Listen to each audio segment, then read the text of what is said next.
Faridabad terror module से जुड़े आतंकी डॉक्टर्स की एक नई साजिश का पर्दाफाश हुआ। डॉक्टर उमर, डॉक्टर मुजम्मिल और डॉक्टर शाहीन जरूरतमंद मरीजों को मदद और इलाज के बहाने अपने जाल में फंसाते थे और फिर उनका इस्तेमाल आतंकी साजिश को अंजाम देने के लिए करते थे। आखिर क्या है आतंक का पेशेंट मॉड्यूल, आपको दिखाते हैं इस रिपोर्ट में।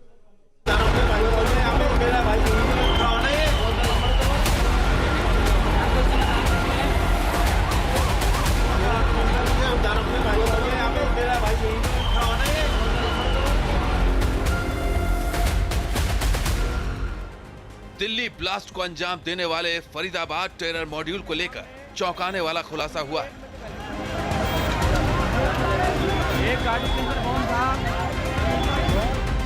अब तक इस व्हाइट कॉलर टेरर नेटवर्क में डॉक्टरों के नाम सामने आए थे।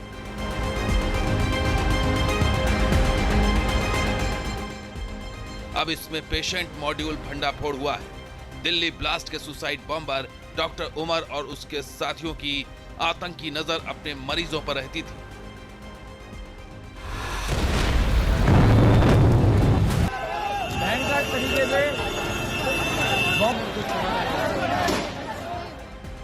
वो जरूरतमंद मरीजों को मदद के बहाने अपने जाल में फंसाते थे।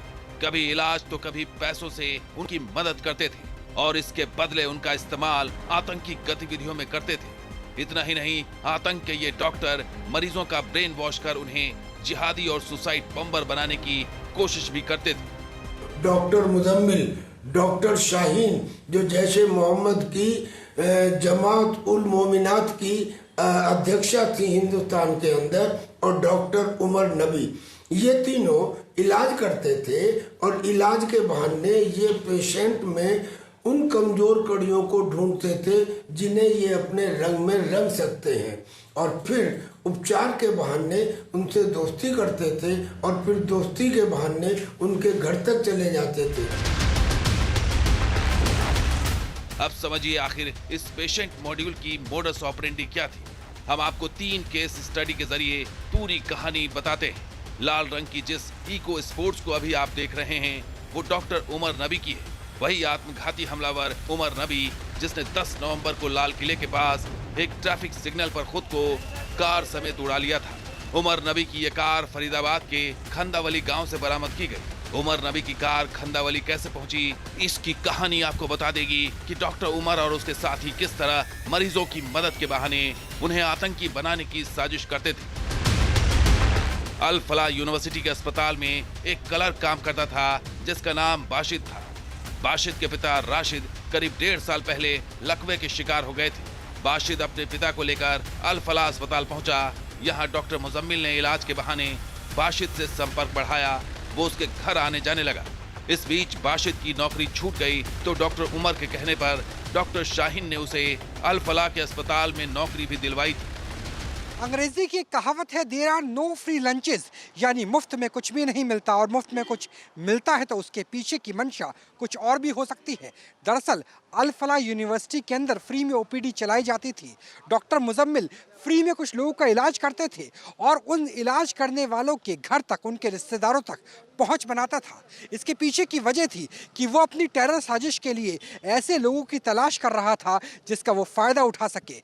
ऐसे लोगों को ना सिर्फ मुफ्त में इलाज दिया जाता था बल्कि उन्हें नौकरी भी दी जाती थी इसी अल फलाह यूनिवर्सिटी के अंदर। इस तरह डॉक्टर टेरर मॉड्यूल ने इलाज और नौकरी देकर बाशिद को अपने चंगुल में फंसा लिया। वो इन डॉक्टर्स के एहसान तले दब गया। इसके बाद असली खेल शुरू हुआ। डॉक्टर उमर, डॉक्टर मुजम्मिल और डॉक्टर शाहीन संदिग्ध सामान को यहाँ से वहाँ भेजने के लिए बाशिद का इस्तेमाल करते थे। डॉक्टर उमर ने अपनी red eco sports car Bashid को दे दी थी ताकि वो आतंकी प्लानिंग से जुड़े सामान को आसानी से इधर से उधर कर सके।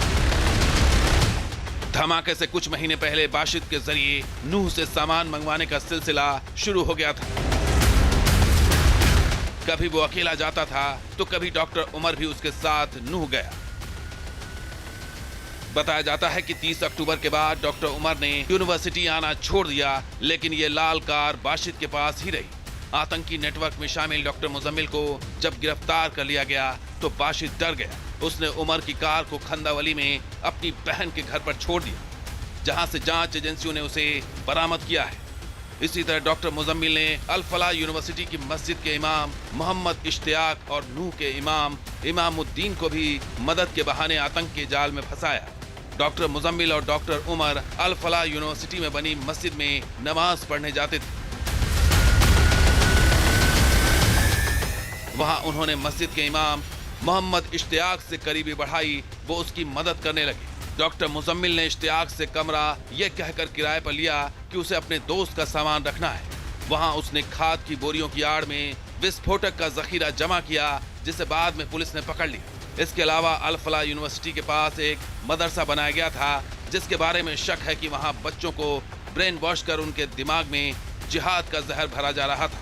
इस मदरसे की फंडिंग डॉक्टर मुजम्मिल ने की थी, जबकि इसकी देखरेख इमाम इश्तियाक कर रहा था। इसके अलावा नूह के एक इमाम इमामुद्दीन को भी डॉक्टर उमर और उसके टेरर गैंग ने अपने जाल में फंसाया। इमामुद्दीन अपनी पत्नी का इलाज कराने 2 साल पहले अल फलाह यूनिवर्सिटी में आया था, जहां वो डॉक्टर मुजम्मिल के संपर्क में आया।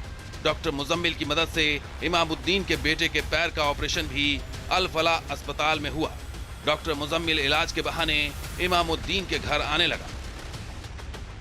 इतना ही नहीं, उसे कुछ पैसे भी दवाओं के नाम पर भेजे गए। एनआईए ने इमामुद्दीन को हिरासत में लिया। उससे पूछताछ में इस टेरर नेटवर्क के कई राज सामने आ सकते हैं।